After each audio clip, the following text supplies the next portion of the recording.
Good morning, good evening, good lunchtime, whatever it is, wherever you are. Welcome to the Vertical Show, where tonight it's death by PowerPoint, I'm afraid, or hopefully not death by PowerPoint. Hopefully something a little bit different. I've been kind of looking at the vertical format and then playing about with PowerPoint. Now I could be doing this with Keynote or Canva or Google Slides, but something like a ridiculous 92% of presentations are carried out in PowerPoint. And I thought, you know what, I'm going to try a bit of PowerPoint in vertical. So for all of you who are sitting there thinking, this isn't a PowerPoint presentation, it looks vertical. All PowerPoint presentations are 19 by 16, 19 by 16, 16 by 9, or widescreen, or maybe 4 by 3, or something like that. So I haven't actually stripped a little bit down the middle of a presentation or anything daft like that. All you actually do is you change the canvas or document or page size, whatever you want to refer to it as, and it's referred to different things in different products. But you can just make your page size effectively 9 by 16, or if the dimensions are sort of pixel, you can do 1080 by 1920, and that will be your screen estate and your canvas for your presentation. So all I'm doing here is literally running a PowerPoint presentation. Even the bit where I am, just here in the middle, that's PowerPoint's live video. So that is Cameo. I need to make sure I get Cameo and Camo not confused with one another. Camo is something entirely different. So Cameo is just the name for PowerPoint's live video. Keynote has exactly the same equivalent. Now, there's some interesting things that go on with the live video. Normally we would be overlaying this in Ecamm, and we'll come back and do that a bit later, and you'll see why in a minute or two. But the reason I'm doing this in vertical is because something like over 75% of people now consume LinkedIn on vertical on their phone. So those people also consume the most video on the phone, and also over 80% of the engagement and interactions come from the mobile platform. So why wouldn't you try doing things from this platform? So I've got my little clicker here, and I'm going to just be able to go through my PowerPoint presentation and show you a few little different bits and pieces. So at the moment, LinkedIn are all in on vertical video. They are late to the party, but within the app now, they are rolling out to most people, except me, a little scroll button that you can flick through vertical videos, and you can actually follow or like a particular participant or someone whose content you like. And when you look at the replay of that video, it's going to appear full screen. So if you were watching this live as we speak on LinkedIn, it's going to feel a tiny little strip on your mobile phone. It looks okay on a large screen if you're watching it on LinkedIn, but I would recommend heading over to YouTube if you're trying to watch this live on your phone. However, if you're watching the replay, this is going to come out full screen and looking tremendous. If you just tap on the screen once when it's in full screen, it will actually remove all of the nonsense in terms of icons and text and everything else around the screen, and you see it in a very, very clear format. So it's really like an excellent way of showing your information. And allegedly, and although I don't know whether this is true or not, LinkedIn rumours say that the vertical content is being favoured by the algorithm. That remains to be seen. But I thought I'd take you through a few slides and things that I found out, in particular when related to PowerPoint. So first things first, there are some challenges with this screen estate. So one of the challenges is text visibility. So the first thing is, you do not want to have a complicated, horrible, big, long slide deck. If, for instance, you're a lawyer from Canada, like a good friend of mine, Brian, you're never ever going to be doing a PowerPoint presentation in vertical, because it's PowerPoint presentations are just full of text, just legal mumbo jumbo that I don't really understand. But to some degree, it actually encourages you to keep your text down to a minimum, which is a good practice anyway. The next thing you may have a challenge with is image shapes and sizes. So you can see here to that side of me where I've got my nice LinkedIn image. It looks great, but of course it's kind of cropped off because it's tall and super thin. And we'll look at a slightly different format a little bit later on to try and get past that. But just bear in mind your screen real estate and the images and things may prove to be a little bit of a challenge. You've then got cameras. So as I said, I'm now operating off of Cameo, the PowerPoint equivalent of live video in Keynote. You're going to see in a second or two that my camera, when I want to move it about, doesn't necessarily behave particularly well. It's almost as if they have created PowerPoint and in fact all of the associated transitions and then thought, oh, I think we'll put live video in, because live video kind of makes a mess of some of the transitions. So let's have a look at a bit of that. I might want to just flick to a completely different slide where I'm still able to talk to you, but I'm behind the scenes because I might feel there's a lot of text on that slide. PowerPoint now does have what's called a morph facility. Keynote's had Magic Move for ages. PowerPoint has now got a morph, and actually it works really quite nicely for this type of slide. And I like the little glow element that you can put around things as well to highlight stuff. And I think this is kind of the volume of information you might want to have on a slide. So once I've finished with my complicated slide, I could maybe flick back down to a simpler slide where instead of using actual bullet points, I'm bringing in different icons. So one of the benefits of this type of engagement is, as I mentioned earlier, 80% of the engagement is on vertical anyway, but of course you can have a look at likes and views, and people do then stay on the videos much longer, and that's what you want. You want them to stay with you as long as possible. And you can't get quite as many stats out of these as I would like at the moment, but as I understand it, perhaps when you're streaming from company pages you might get more stats out of the information, because Microsoft do like to monetize stuff. So we'll see where they're going with that. But I thought I would try out a couple of other different slides and look at the transitions between them. So if I go back one there, what I really wanted to do was to have a nice sliding transition between different slides, but I can't actually do that because it will slide my camera off the top of the screen each time. So the camera is not independent of the transition, which would be useful.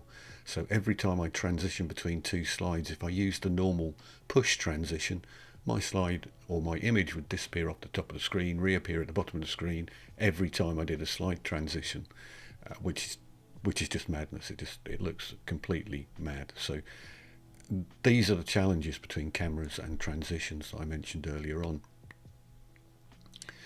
So there we have another transition where PowerPoint slid me across nice and slowly and did bring up the second slide. So I guess that one kind of works. And on this one, I've probably got enough room to bring in perhaps some text here and bring in a comment to my slide as well. So there's enough room on the slide deck itself for you to be bringing in comments as well. So I think actually that, you know, the screen estate is pretty reasonable, and this looks very business-like and clean and tidy, and perhaps some of the other stuff that we've done is a bit mad on vertical. I've gone in the opposite direction this time, and we have gone very corporate on you.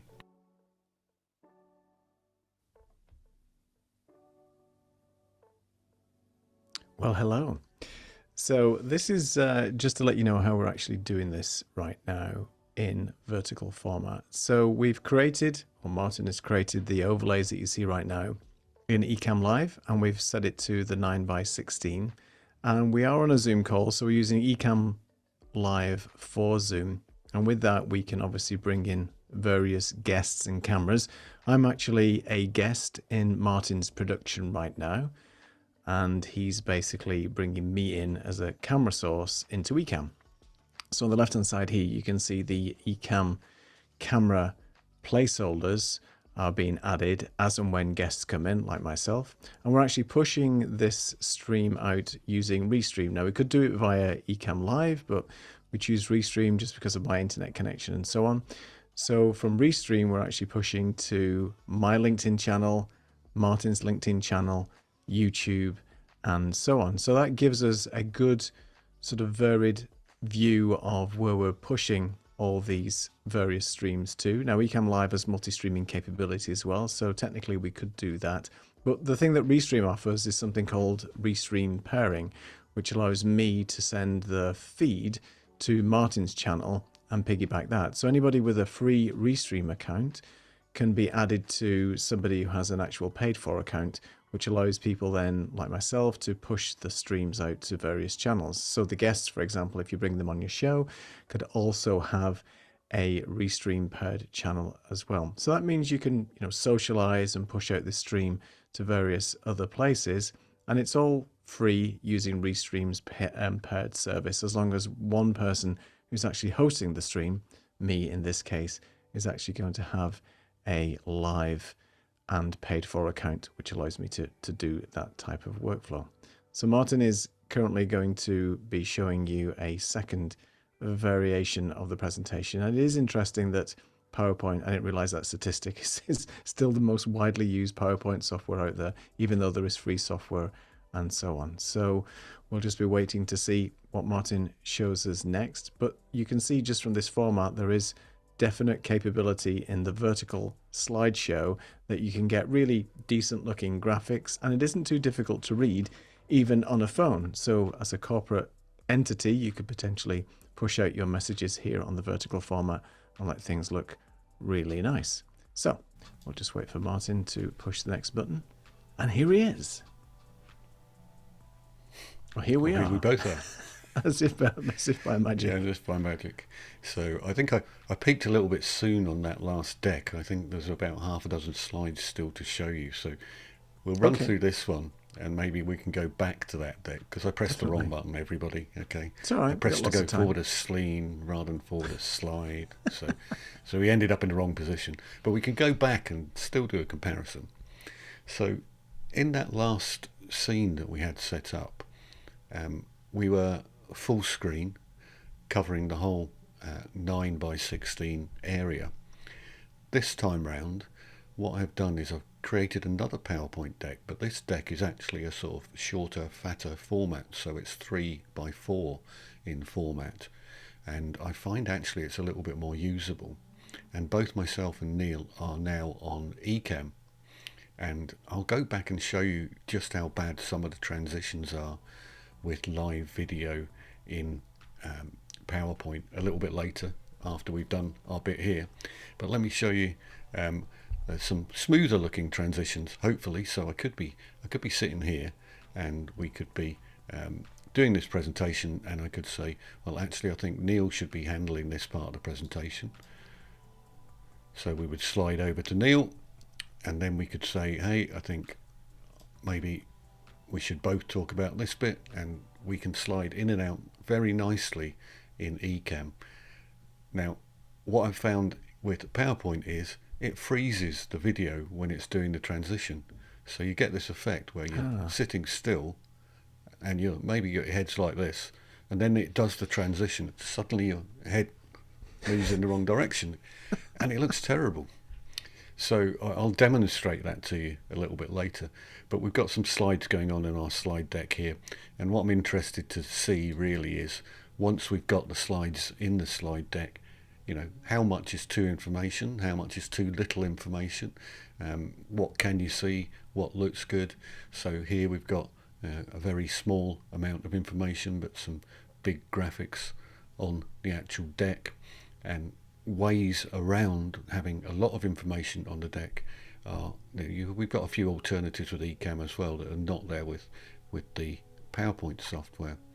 So with Ecamm, with PowerPoint rather, you can have this sort of thing going on and moving highlights around, and it looks quite nice.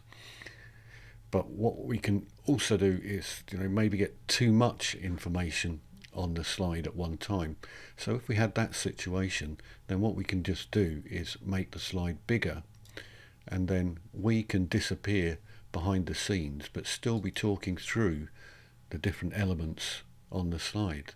So I can be talking about vision, mission, goals, whatever it is on my slide deck, but I've actually maximized the slide deck to let you actually see some of the text. So my feeling is that probably the text is a bit small on this still, even in this size. But I wanted to see what was the maximum amount that we could get onto a single slide there, and then flick back to the other version where myself and Neil have a smaller version of the slide available here, and then just have a look at some of the other less wordy ones to see whether these are visible in this format and in this side. So there's a few interesting stats there. 36% video upload increase over the last year on LinkedIn. YouTube, as we know, has billions and billions of users. We can have real-time engagement on this platform, and because I used Gamma to create this PowerPoint deck for me, it's suddenly put in something about direct audience connection via SMS. I don't think we're doing that. So No, not today, but not today. That's interesting. But it's interesting that it threw it in there, because it's going out, it's scraping the web using AI and bringing in what it feels are relevant topics to vertical live streaming. So I don't know quite how it connected SMS in there, but I thought I would leave it in there just because I thought that was quite interesting.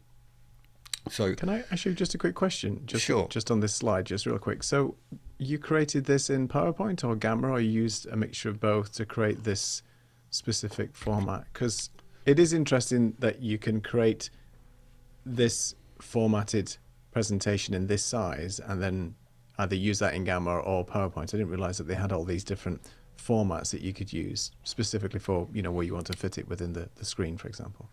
Yeah, so for those that don't know, Gamma, Gamma.io, is an AI platform that will create a deck for you in PowerPoint or a document from a prompt.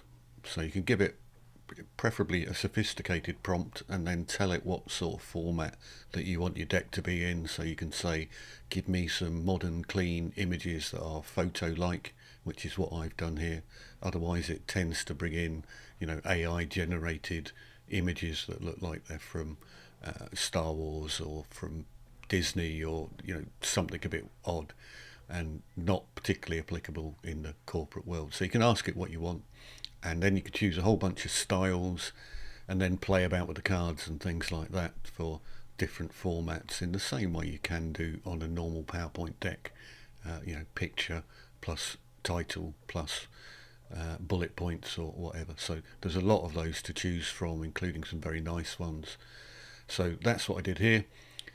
But what I found out is that I had to play about with the deck a lot once I changed it to this size. So you change it within Gamma and it will put a deck together for you, but it's very clear to me that the AI still wants the deck to be in landscape format, because for instance here where I've got the LinkedIn, YouTube icons, etc., it actually placed them across the screen, which was no use to me at all because they were tiny. So I had to make them all bigger and then put them one under the other on the screen. So actually, although it produced a deck for me, I had to go and do quite a lot of work to get the deck back into the format that I wanted it to be in. So yeah, that was a bit of a pain in the neck, to be honest with you. So I think Gamma is really useful for wireframing, though. Sorry to interrupt you. Just like for getting like an idea. So if you, and some decks I've used directly out of Gamma really provide a good overview, and then you can just go ahead, as you said, Martin, and tweak either the images or some of the text. But I think you could probably get you 70 or 80% there, even on a reasonable subject matter, and then you could just tweak and change, and you can export it in to different various formats anyway. And I do think we should be we'll probably do a show at some point and show you a bit more of how Gamma works and some of the things that you can do, and some of the limitations. But yeah, it's a great tool, definitely. it is absolutely excellent actually, but I think at the moment way better for normal landscape type presentations than it is for the ones that I'm showing you here. Although in fairness, it's produced that thin image down the side, which was appropriate for what I wanted. And if it hadn't done, you can click on a button and get it to generate more images and then choose one from a selection of images as well. So it does a lot of the legwork for you that otherwise you'd have to go to Envato Elements or another picture type source for your information. So it does do a lot for you, and the output looks absolutely excellent, and it does a really good job for 90% of the content generation. You just have to go play about, as you would do with any AI tool. You definitely fact check it, but I really like the product and what it does, and so we will definitely be playing about with that. And it's a real time saver, and it's allowed me today, for instance, to create all of this stuff relatively quickly, albeit I had to reorganize stuff. I could still create a deck that largely made sense and wasn't 100% full of lorem, dipsum, ipsum, whatever it is. My Latin, I never did Latin at school. So a couple of those are still appearing on my slides, but that's just because I moved the deck around a bit. So there's plenty of screen estate to play with, would be the point. And this was kind of one of my final closing scenes on my deck earlier, but I wanted to show it and compare it with this one, so I'm going to have to go back to that other deck in a minute. But this is the kind of presentation level that you can get out of this small space, and I think that looks great. We've got clear text, we've got animation, we've got all of the bullet points in there as well, and it's really quite eye-catching. Now I might want to match in my corporate background with everything here because it's a bit colour clashing going on, but other than that, I think this looks pretty good. And what I want to do is just go back and compare this with the other version, which was really tall. So this one, actually, as I was saying, is slightly smaller, squashed down, but wider. And I feel that proportionally it just lets me utilize that space better. And if you think about it, if you wander around your house and you have a look at all of the pictures of your family that are hanging on the wall, they are either in a square frame or a wide frame or a round frame or something like that. None of them are in a 6x19 frame, because that's a really awkward shape to get a picture into of any description. So I actually think that having myself and Neil up here much more controlled in our cameras at the top, and this slightly squatter version of the screen works really well. There's still plenty of space in there. So what I'm going to do now, I'm going to go back and show you some of the problems that I did have earlier with the taller version of the deck, and that involves me going to close down this PowerPoint and open up the other PowerPoint, which will be a little bit messy, but don't worry about it. That's, we'll live with that. It will look a bit messy for a moment or two, and we'll come back to see Neil in a bit. But so what I need to do is escape out of this PowerPoint here. So now you can see my PowerPoint in the background. I'm just going to minimize that one because that's the wrong shape for where I am at the moment. And I'm going to bring back in this one and start where I finished off, except I didn't mean to last time click and go on to join Neil at this point. So what I wanted to show you was a couple of little things which I do quite like about PowerPoint. One is this ability to put glows and reflections and things like this around your camera, which is very, very easy to do, and around any other objects. I know it's something small, but I quite like it.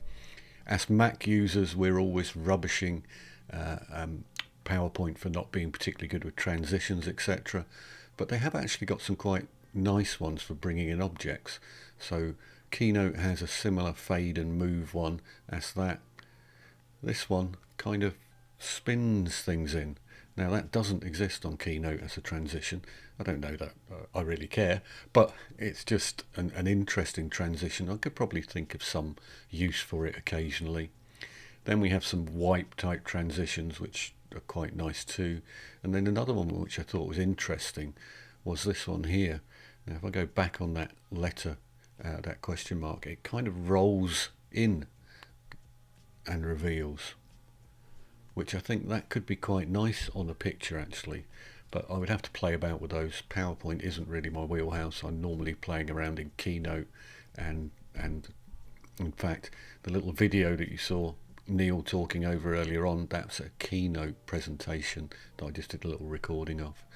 So going on a little bit more, some of the things that I do not like at all about this live motion, or the equivalent of the live motion here, is that if you look at my camera here in Keynote, I might say Keynote, in PowerPoint, in Cameo, watch me and then watch me transition. Weird stuff goes on. And what it's doing is it's freezing me and then unfreezing me. But I wanted to try those very similar presentation style to what we just had with Neil, and just bring on my Leadership Summit slide there. So I don't know whether you noticed, again I'm going to make that disappear. The Leadership Summit comes out nice and smoothly from behind the rock face, but again watch my camera as it does it. So my camera sort of twitches, and that's again because as I move between slides it freezes the video and then moves you to the next scene and then unfreezes the video. So if I'm in particular over to one side or something like that, it's going to be more pronounced. So it just looks mad. It just doesn't work at all well. And as I say, I'm sure it's because when they put the thing together, that what they were doing was building in transitions and then thinking, oh, I'll add in some live motion. But again, if you look at this transition, it's kind of clunky. It doesn't work very smoothly at all. But if I come back to this one again, I think that actually looks pretty decent and fairly clean and tidy, and I could move my M letter up there and bring in my early bird tickets there, and it looks quite good. But again, it pauses the video between slides, so I've got different slides and it will pause the video rather than keep the video running. So it's little things like that that would really annoy me. Some people say don't use animation on a PowerPoint deck. I say that's complete nonsense. If you're using it, with consideration and carefully, then by all means use animation. I think it makes a big difference. If these are all just static slides, it will be incredibly boring. So yeah, I think use animation, but just use it, reasonably, I would guess would be the better way to say that. So what I'm going to do now, I'm going to go back to the one that has got Neil and myself on it. But I'm going to have to, again, close down the PowerPoint deck and bring up another one. So it's going to look a mess again. Hang on. That's all right. I think subtlety is key with these animations. You're absolutely right. I think the point of overdoing it just because you can shouldn't be the case. And as we spoke about with Lee, if you remember, he mentioned all about keeping the audience entertained, having some interrupts, which are, good interrupts with regards to having various elements that you can use to keep your audience occupied and entertained. And if you want to use these types of things to help with that, then yeah, we should be using them, but using them sparingly. It's just like those live transitions or the live motions that you're talking about now. It's nice to slide you in, slide the camera in, slide the other various elements in, but don't overuse it. Do you think Keynote is more smooth with regards to those types of animations? Specifically, I'm referring to cameras, because I noticed that it's freezing. It's almost like it has to do one task first, freeze the camera, do its transition, and then bring the camera animation back in. It's like it's not doing it as a what is it, like as a parallel task. It's like a serial task. It has to do one thing first and then do the other. I don't know why that is. Yeah, I think that's exactly what it's doing. And in fact, right now I'm waiting for PowerPoint to close a session down so I can open it up again. Another frustration of Microsoft products in general.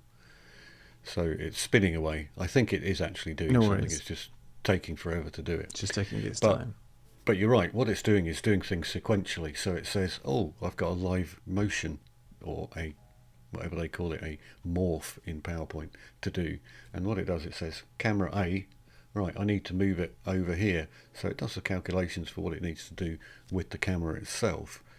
But it freezes the video on it totally and then moves it frozen. Yeah. And then puts the video live again, which is no good to me at all. Bonkers. Never mind. We've got a couple of people in the comments. So hello, Eric. Thanks for joining us. And hey, Chris. Thanks for joining us as well. We are just experimenting with different various use cases of PowerPoint presentations in this vertical format, just to see what we could get away with, what it would look like. And Martin's done a lot of sort of work in the background to try and maximize the areas that you can see within the vertical format to see if things work. And I think they look all right. If we can get PowerPoint to switch over to its next PowerPoint deck. If we can get it to do that. Yeah. Is it freezing or something? Is it just, or is it taking its time to load in or something? I think it's hanging at the moment, but that's nice. PowerPoint, wonderful. PowerPoint, I've noticed one thing whilst you're doing that. Sorry, whilst you're fighting with PowerPoint, I had noticed that depending on what type of video capture card you're using, if you want to use the embedded video functions within these presentation tools like PowerPoint and Keynote, if you have got something like a Decklink Quad HDMI interface like I have, it doesn't present itself in those software packages. So I can't basically do this unless I'm just using Ecamm Live's virtual camera and bring it in that way. But that doesn't lend itself to doing what Martin's trying to do, because you need Ecamm to present the whole thing and bring in the camera source independently. So it's all a bit clunky for me. I would have to plug in a cam link or use a USB camera or something like that. So that's just by nothing to do with the Mac, nothing to do with the software. It's just how the Decklink Quad basically takes over the system, and the Mac operating system just basically can't use it in two places at the same time. So it's like a one-use thing. So if I'm using it for Ecamm, you can't use it for anything else. So that would be a limitation for me, but that doesn't mean to say that you individually can't use this type of format. And I think if it's on a phone, I think the stuff looks good. Anyway, did you manage to get it back? Yeah, I managed to get it back, but of course it's not in the same place now. Which is exactly what you'd expect, isn't it? So although it is now playing nicely, it's not playing in the right location. So I did have that, by the way, Chris, looking very, very good. I'm going to try bringing up the other one as well, actually, just to see where that fits in. Sure. Did you see Chris's comment about Gamma as well? We can talk about that as well. Yeah. If PowerPoint works. This is live, you know. You wouldn't be trying to switch PowerPoint presentations halfway through a live presentation typically, but it's just for illustration purposes we're showing this. Well, obviously I have the force quit button open up as well, so you know. Goodness me. And there's a wonder why I don't use PowerPoint that often. I typically use Canva or Keynote or avoid presentations totally if I can. It just depends. Yeah, I think that's probably the way to do reasons. It. Possibly, yeah. Let's minimise that one. How do we bring in? Now, PowerPoint's driving me a bit mad at the moment. No worries. I can address Chris's comment or just talk to it if you still want to talk around Chris's comment. We know the answer. Yeah. So Chris is asking, have we tried Gamma yet for presentations? It's really great AI functionality. Yeah, so we were just talking about this, Chris, before you joined. We have both played with Gamma. We've both got Gamma accounts because I'm using it at the moment to create some PDF material and some other bits and pieces that we're working on. My wife also uses it for sort of workflows and things like that. So it's a really good app. And what we were talking about is for presentations, it's fantastic if you're in the sort of 16:9 widescreen format and it's bringing in images from various AI sources. And it's great that you can tweak it, make changes on the way and so on. So it works pretty well for a 16:9 format, but when it's in this vertical space, I know Martin was saying earlier that he used Gamma to try and create some of this vertical stuff, and it's a bit clunky because it thinks it's still trying to format the text for a widescreen format, and it doesn't always fit. So yeah, we think we're going to probably just try and do a live video showing people some of the use cases for Gamma. And I don't know whether you've tried as well, Chris, Napkin.ai, I think it's called, which is another AI creation tool, but this is purely for infographics and illustrations. So you can ask it a prompt like, show me the best use cases or which social media application has got the most users, and it'll draw various different types of pie charts and graphs and things like that, and you can reuse that in your presentations and stuff. So we'll have to do one on Napkin as well, or maybe combine them both in a show at some point. So I did have it beautifully laid out, by the way, Chris. I actually loved the way it was laid out. It took me a while to work out how to change things in Gamma to get vertical. Right. So you can choose, for instance, 3x4 format, which is actually probably better for this space because then that fits in nicely below where Neil and I sit. If you want to do actual 6x19, then you have to jump into various different locations on the actual Gamma site after you've created it. So you create it, then you go back and change the page setup. I think it's from the 3 dots on the top right hand corner of the screen. It's completely and utterly not obvious. You then have to choose portrait because it doesn't give you the option otherwise, and then it will give you the option for 9x16, which is what we're looking at below us now. And I don't think it really works unless that's in full screen, and then we could place our cameras on the top of it. I guess that would be one way round things. So if I took that as it stands and just made it much bigger, then what we could potentially do is have that there, and then move our cameras into a location on the screen that worked. So we could do something like that type of layout if we wanted to, and that would probably work reasonably well as well. What I was showing earlier was using the Gamma, and then I put the live Cameo camera from PowerPoint directly into the presentation, and as soon as you mix it up with transitions, it doesn't work at all well. The transitions freeze and then flow, then freeze, then flow, and the whole thing just looks a bit of a mess.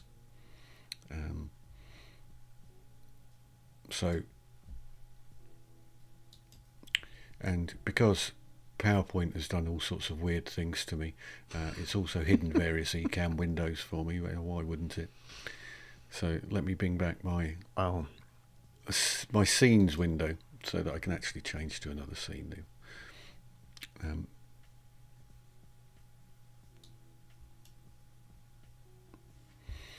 So let's just change to a regular scene, and perhaps we'll bring in some of the questions, etc., that we had. So thanks for joining us, Chris.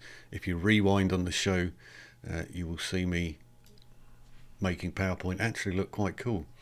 So yeah, go back, watch it in LinkedIn, on the app, in replay, and you'll see PowerPoint looking quite cool for a while, until it doesn't. So Napkin, tell us a bit more about Napkin, Neil, because I know that you've been playing about with it for graphics very similar to the one that we had actually with Restream, etc., going on, and connecting in various locations and things. I came across it because I was looking for a program that would help me create infographics, because I think infographics lend themselves really nicely to this type of format.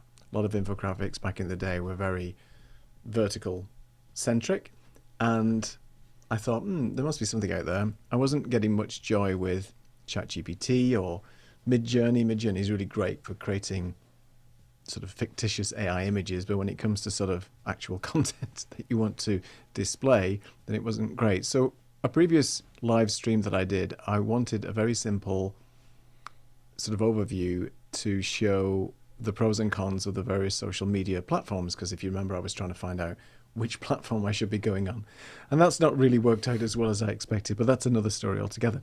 But the point is, I wanted a graphic to be able to show me the pros and cons of all the social media networks, and I gave it just a prompt. I said, just give me a list of the top social media platforms that a content creator should be posting on in 2025, and just highlight in 2 bullet points the pros and cons.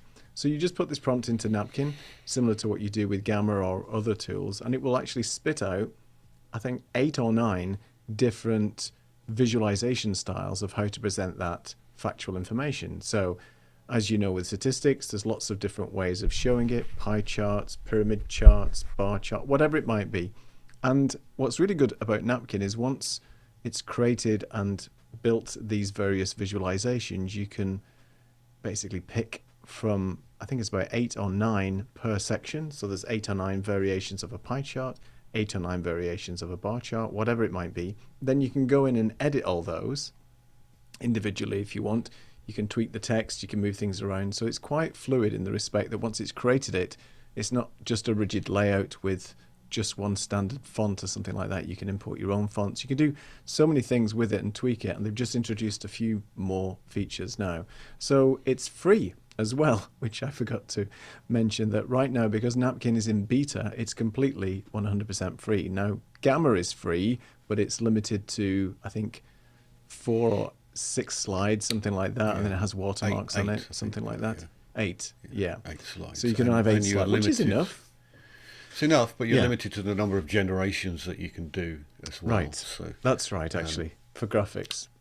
But Napkin is still free, so I would definitely check it out if you want to create some form of visualization for statistics and things like that. And you can just have fun with it as well, because it's using like a ChatGPT model, so you can really sort of tweak the prompts and so on. I don't know how long it's going to be in beta for, and therefore how long it's going to be free, but I'm sure they're going to introduce some plans similar to everything else where you get X amount of generations or credit space and stuff like that. But it's probably one of the best tools I've come across at the moment for doing this type of workflow. So does it do, am I wrong, does it do 3D graphics as well?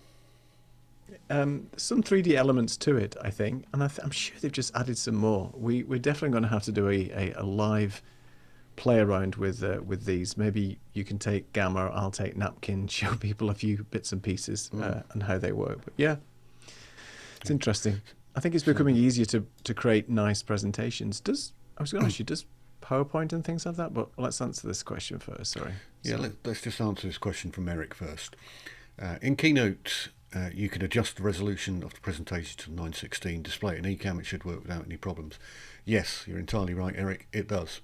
However, as back to what I was saying earlier on, unfortunately, 92% of the world use PowerPoint still for their presentations, so that's the purpose of showing PowerPoint today. It does work in Keynote. We much prefer Keynote, but actually it's PowerPoint first with about 92%, then about 5 or 6% is Google Slides, and then the remaining couple of percent is Keynote and Canva and other tools. So literally really? the domination is ridiculous for PowerPoint. So horses for courses, but business uses PowerPoint, business uses Teams. We'd rather not. We'd rather everyone was using Macs and using Keynote, and it's certainly my presentation tool of choice. However, as the world uses PowerPoint, I thought we'd give PowerPoint a chance today, and it did all right, providing you put the right things in the right places. And I would definitely say you need to work very sparingly. In fact, you can't do it. You can't combine live video and their live motion equivalent, which they call morph. Don't use the two together. Your images will go all over the place and look horrible. However, providing you don't do that, then you'll probably be okay. But it kind of, it's just frustrating that it almost lets you do what you want to, but not quite. So thank you for the question though, but you're entirely correct. And Graffiti says, sounds cool. It certainly is very cool. All of these tools are really useful, and in terms of workflow, certainly they give you a great starting point. And that's why I really like the Gamma stuff. And it wasn't till I started playing about I thought, I wonder if it can do things in Tall. And if you choose Tall, it will give you automatically a 3x4 format, which is actually exactly what I want to be doing. So I think that's really cool. One thing I've tried with Gamma recently as well, as you know, Martin, is I trying to create some courses at the moment, and I thought, well, let's use ChatGPT to create a course outline as just text, because you can use anything with Gamma. You can put in an existing PDF and tell it to just make it better or worse, depending on what images it picks, and then you can also maybe take a course outline or a bunch of text and throw that into Gamma as well, and then just let that upload, and it will generate a presentation or a PDF document or whatever it might be based on what you give it. So there's lots of things it can actually do. You don't just have to give it a prompt and it'll generate a presentation. You can also sort of rejig presentations. I think you can actually give it PowerPoint presentations, right? And ask it to sort of reformat those as well. So it will take existing material and you can tweak and change it and do what you want. So I think it's super useful for that. So a couple of add the question to the broadcast. How do you keep your live on YouTube without it deleting in OBS? I don't know, because we're using Ecamm. Sorry, what's that? How do you keep your live on YouTube without it deleting it in OBS? If you're referring to using OBS as a stream where you're recording and then pushing it out to YouTube, I mean, YouTube will save all your live streams, if that's what you're asking. So you can use OBS to record your stream as it's going along and then push that out to YouTube, and YouTube will keep it. As long as you're pushing it to YouTube, every live stream that you do on YouTube is kept. So I'm not sure if that answers your question. Hey, Saeed. Maybe Saeed can answer the question, because Saeed is an OBS expert. I recommend Saeed answer the question. So yeah. So if you can answer the question in the chat, Saeed, that would be great. Font size has now gone huge, but that's Saeed, the facilitator. So thanks for joining us, Saeed. You missed the beginning of the show where things were working really well until I pressed the wrong button, and then we ended up in the wrong place with the wrong scenes, because I was trying to combine PowerPoint, and what we were doing. So just to recap for those of you who didn't catch the beginning of the show, first of all I was showing you was a straight PowerPoint deck, but it was me live using the PowerPoint Cameo facility, which is their live video within PowerPoint on a 9 by 16 frame, so covering the whole screen. We then went on to a smaller version of PowerPoint where myself and Neil were sitting where we are at the moment and had the deck below us, and I felt that the proportions then were much easier to work with. So that's 3 by 4 in terms of the proportions. So if you are going to play about with this, I'd recommend you go look at those particular proportions. Bear in mind, all of these tools can produce decks in those different sizes. So I'm saying that glibly. I assume Canva can and Google Slides can, but I've never tried it with either of those tools. But I would assume that they can. We already know that Gamma will produce stuff in this shape and format as well. So there's plenty of tools out there to work with, and there is more space than you think there is in this real estate on mobile. And remember, all of those tools you can put in videos and animations and little graphics and whatever else you want to in terms of information graphics and all sorts of moving stuff to make it look nice. So do go and have a play about with that. As Neil says, we will come back a bit later on at some point and look at Gamma specifically, and Neil said he'll look at Napkin as well. So 2 AI generation tools.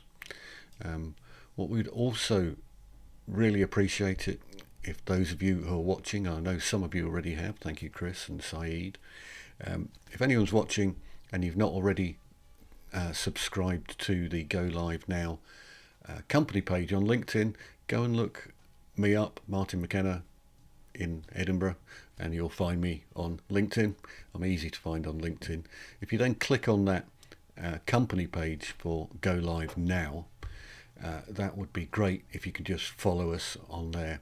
Now the reason is we want to try and do this live streaming to a company page, and I didn't know until recently they've introduced something new where you've got to have 150 followers on your company page. I've had a dormant company page for years and years. I've got 5,000 followers on LinkedIn and only 51 I think on the company page, so I need to get to 150. So if you could go to there, that would be great. There's even a little notification bell, which I'm assuming, although I've never tried it, I'm assuming that will tell you when we're going live on the company page, and it'll feed into your LinkedIn feed if you click the notification bell. However, we won't be going live on there anytime soon because I still need another 99 followers, so don't even bother clicking the bell probably just yet. But do, if you wouldn't mind, go to my LinkedIn profile, click on the company page and hit that follow link. And also follow us on YouTube on either my channel or Neil's channel. We're finding a lot of people are now watching this vertical format, so there clearly is a lot of interest going on, and yes, I thank you. I can invite contacts to follow me on my company page. The only problem with that is all of my contacts in LinkedIn are really associated with my previous software sales and events business, so they're not really interested in following me to see what I'm doing with live streaming and Ecamm and OBS or indeed anything else. So in the comments, Neil has just dropped in the LinkedIn details for both myself and Neil. If you want to go grab those, please do. Later in the week, he says, looking at the next scene, hurrah! We have Johnny Byrne joining us later in the week, so that's how it is pronounced, not how it looks like it is spelt. So looking forward to have Johnny coming on, and Johnny is going to teach us a bit of wizardry about green screen, and I do love a bit of green screen, so this could be an interesting show. Hopefully Johnny will turn up with his green screen and we can see some of his magic, and then I'm hoping to bring him into my office potentially, and we'll see how that goes, but it should be a little bit different. That will be in the regular landscape format, because we kind of, we'll run out of space otherwise. But I think maybe if that works well, we'll get Johnny back in, and maybe we'll try some green screen on the vertical space. We actually did that with Alec Johnson and Fulgens very, very briefly last week. The challenge becomes, if you're setting up green screen, it's very easy if you're sitting still. You don't need any complicated lighting. It's a bit more difficult if you're standing up. But if, as per last week, you moving between standing up and sitting down as I was doing, it really makes it awkward, because you need two different sets of lighting for standing up and for sitting down. So we'll be largely sitting down, I think, come Friday. And it's 2 p.m, is it not, Neil? It's 2 p.m. UK, and I did make a mistake. It's not 7 a.m. Eastern yet. It's actually 9 a.m. Eastern and 2 p.m. UK, but on Friday, not Thursday this week. It's actually on a Friday. So join us. Yeah, I think that one's going to be fun. So thank you, Bart Brothers, for joining, following the company page. And hopefully if anyone's watching this on the replay, there's nothing stopping you to go and follow the company page. Absolutely. After you've watched this on the replay. And I highly recommend, if you've not tried this, people, wait for this show to end, open up your LinkedIn app, and then look at the replay on the LinkedIn app. It will come out full screen. Just touch it once and it'll look really good on the phone on replay. So at some stage, we are assuming that LinkedIn will allow us to stream live in vertical and it look good on the phone, rather than it look ridiculous as it does at the moment. Now, I don't know why, but I don't have the scroll button on my phone. I am told that that is related to how you join LinkedIn. Originally, when you originally join, they give you a random number and you become part of a group, and you're that part of that group forever. It's not regional or anything like that, but it rolls out to that group one at a time. So Neil has it in Portugal. It seems most of the people I've spoken to in the US have got that facility on their phone. I still don't have it on mine, but I'm going to be interested to see when it does appear and when we can start flicking through vertical videos, because I really need to know what the algorithm's going to do in terms of showing you next. And when you think about how much information LinkedIn has got about you and what you're viewing and what your history is and who you're connected to and everything like that, it should be able to make fantastic recommendations about what you want to view on LinkedIn.